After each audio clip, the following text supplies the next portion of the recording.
You might say spring doesn't officially arrive until fish stocking trucks show up to a local pond.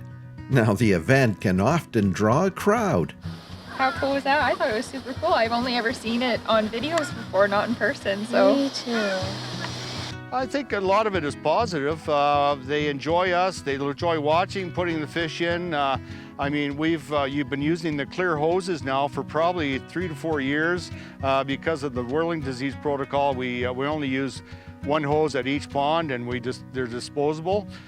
So I mean, the kids get a charge out of watching the fish go down the hose, and I think mostly it's positive. We get a few negative comments. We may be not putting enough in, or we're not catching fish in this pond.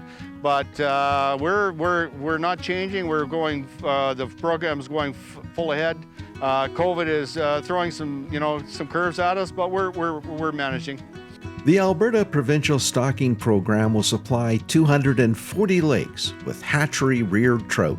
We started the season down in southern Alberta.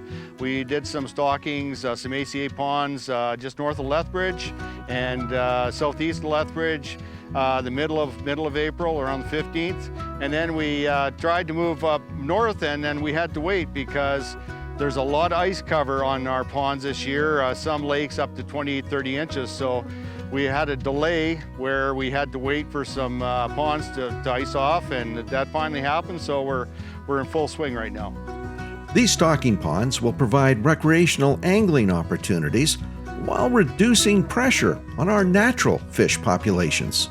Well, for us it's great because not fishing out of a boat, fishing off the bank, having something close to home that's accessible for us, and the little stocked trout have been great for him. He was catching them on a 28-inch ice fishing rod last year before he had his own fishing rod. And he had no problems doing it. He had the time of his life catching these tiny little fish. So the procedure of putting fish into a pond is relatively straightforward. It's the raising of the fish in a hatchery that can present challenges. Not stocking them. Stocking them is the easy part. Growing them is a little tougher. Tiger trout takes longer to grow than a rainbow, and they're challenging at the start because they're a hybrid. So we lose quite a few of the eggs at the start, but once they get up to swim upstage and 5 centimeters and so on, they're pretty good fish. Alberta has an estimated 800 fish-bearing lakes and upwards of 100 times more angling pressure per water body compared to other provinces. This places a great deal of pressure on our limited fish resources. Despite being stocked, some of these trout lakes and ponds have the potential to produce very large fish. They can. A good example, I think it's the best lake in the province, or the best tigers in any lake in the province is Island Lake, not far from Athabasca. I've seen some beautiful tiger trout come out of there. It's managed as a quality fishery, so I believe they have to be over 50 centimeters, and they're just gorgeous. They're nice, bright spots and bars and orange and yellow. They're just beautiful fish.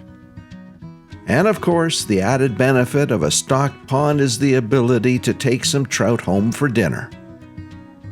You betcha, yeah. I guess it's personal preference. I mean, most of the management principles we use on these put and take ponds like Cardiff Park is we want you to take them home, but it's your personal preference. Some people like to catch or release. Some, it's just a personal preference, I guess.